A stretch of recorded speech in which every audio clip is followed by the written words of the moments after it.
Баршаңызға қайырлы күн. Бүгін мен сіздерге гуру лагманның өте дәмді болып шығатын рецептімен бөлісетін боламын. Лагманханалардың лагманнан асып түспесе кем түспейді. Сол себепті менің рецептіммен жасап көріңіздер. Жасап жатсаңыздар, міндетті түрде комментарий қалдырып кетіңіздер.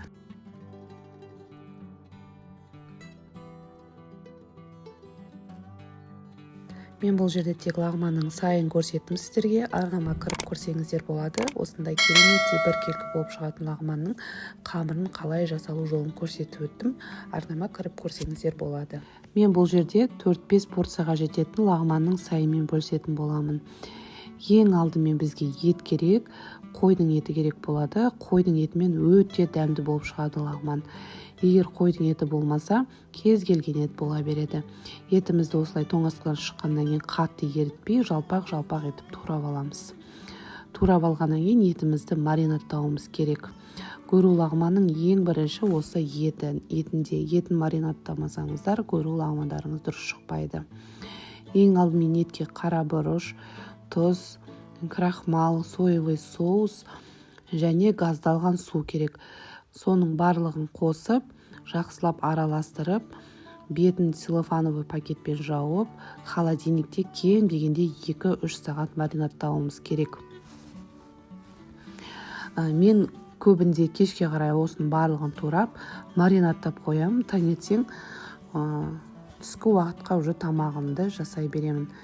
Етіміз гуру лагманда барлығы тез піседі, жартылай көкөністеріміз шикі болу керек. Сол себепті етіміз міндетті түрде маринадталып тұру керек.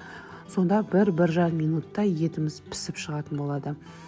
Осылай барлығын бетін жауып, холодильникте кем дегенде 2-3 сағат маринадтаңыздар. Енді бізге керекті көкөністерімізді турап алуымыз керек. Ең алдымен пекинский капустаның 5-6 өзегі керек болады. Жасыл жағы бізге керек емес, оны кесіп алып тастаймыз. Ары қарай видеода сіздерге түсінікті етіп көрсеттім. Осы видеоға қарап жасай берсеңіздер болады.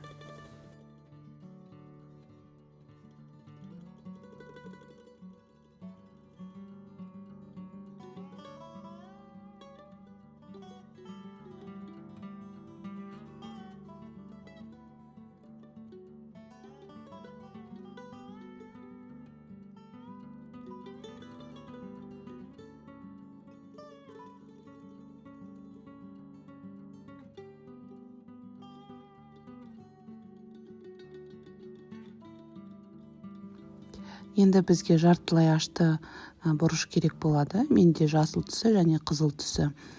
Егер сіздер аштылау ұнатпасаңыздар, тәтті бұрыш қоссаңыздар да болады.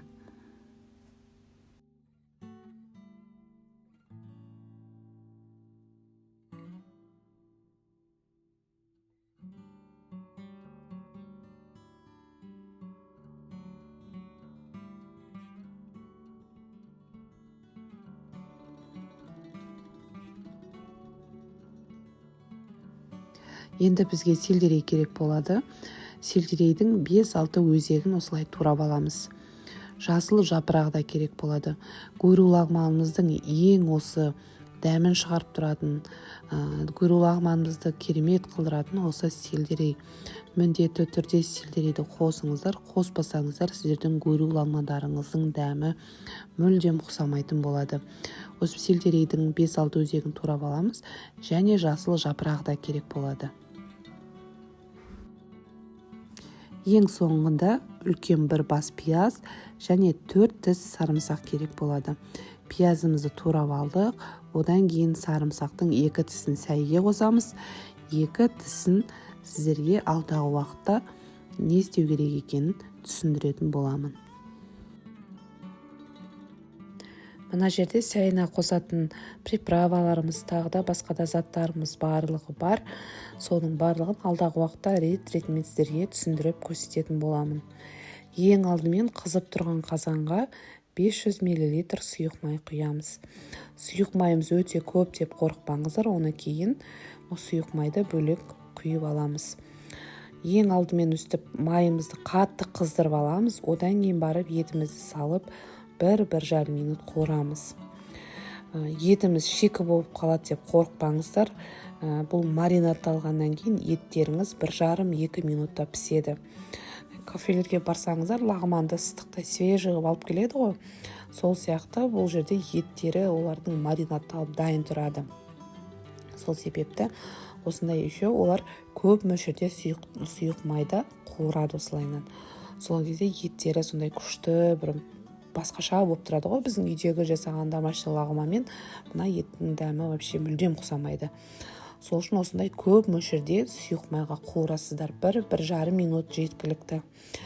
Етіміз 1-1,5 минут қуырылғаннан кейін үстіне пекинский капуста мен полуострый переціміз салып, тағы да 1-1,5 минут қуырып алуымыз керек.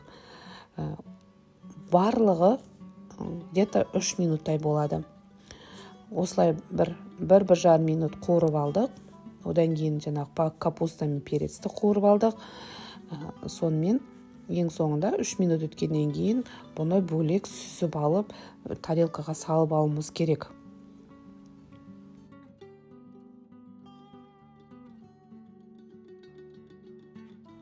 Етіміз бен пекинский капуста мен полуострый перецімізді міне қуырып алдық. Міне бөлек тарелкаға салып алдық. Енді мына майымыздың жартысын бөлек алып тастаймыз. Бізге қазанның түбінен ғана кішкене май керек. Сол қызып тұрған майға пиязымызды қуырамыз. Пиязымызды да өте ұзақ қуырудың қажеті жоқ. Где-то 1 минуттай қуырамыз. Одан кейін артынан сарымсақ салып, сарымсақты да кішкене қуырғаннан кейін артынан сельдерейдің жаңағы өзегін қосамыз. Оны да 1 минуттай ғана қуырамыз. Қуырып алғаннан кейін шетінен уже приправаларымызды, тағы да қосатын заттарымызды қосамыз.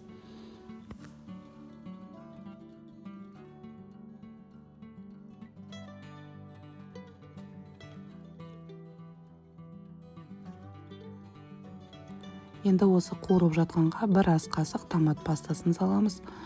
Одан кейін 2 чай қасық немесе 1 ас қасық лапиза қосамыз. Лапиза дегеніміз ол жаңағы қып-қызыл перецті мясорубкадан өткізіп алсаңыздар, сол лапиза болады. Немесе ол сатылады арнайы магазиндерде. Егер тапсаңыздар, соны сатып алып қойсаңыздар болады. Ол көпке дейін біраз лағмандарыңызға жететін болады. Енді пшеничный уксус қосуымыз керек. Бидай сірке суы дейді ғой. Егер болмаса 9% уксусты қоссаңыздар болады. Соевый соус қосып, тағы да араластырамыз. Сіздерге барлық мөлшерін видеоның астына тастап кетемін. Сол жерде нақты мөлшерлері жазылған. Енді барлығын қуырып кішкене қуырғаннан кейін міне чесноктың сорпасы деп айтады. Енді сорпасы демейді. Чеснокты жаңа айттым ғой, басында 2 зөпчик чеснокты турап, үстінен ыстық қайнаған су құямыз.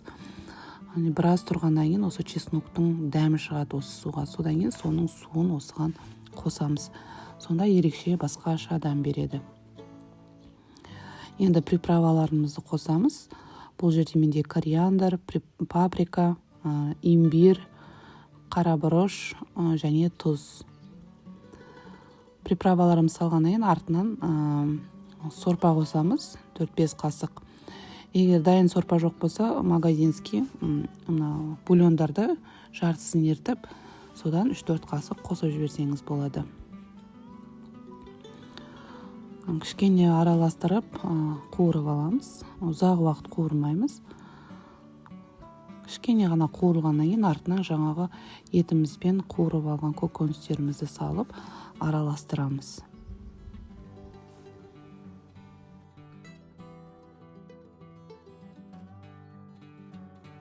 Енді қалған сельдерейіміздің жасыл жапырағын қосып, кішкене араластырғаннан кейін артынан 4-5 ас қасық су қосуымыз керек. Енді гөру лағманымыз қатты құрғақ болмау керек, сәл сулы болу керек.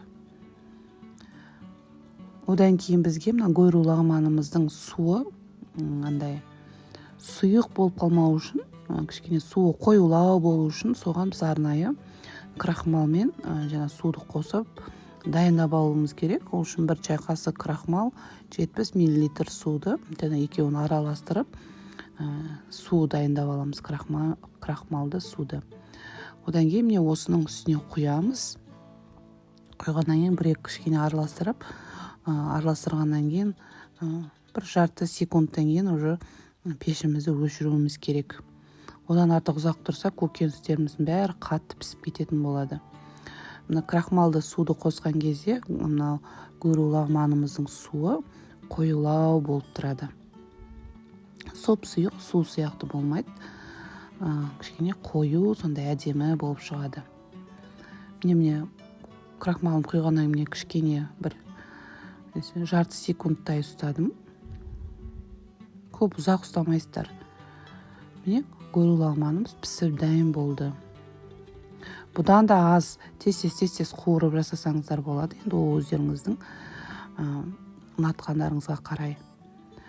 Лағманымыз дайын болды. Енді отбасыларыңызға ұсына берсеңіздер болады.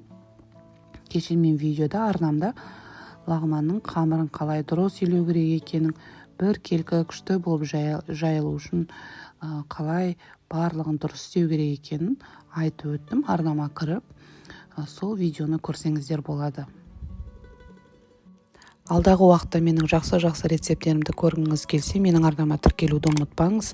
Менің арнамаға кіріп көрсеңіз, көптеген жақсы рецептермен бөліскемін. Егер менің осы рецептім сізге ұнап жатса, міндетті түрде лайк басып, комментарий жазып кетіңіз. Видеоның соңына дейін көргеніңізге рахмет, сау болыңыз.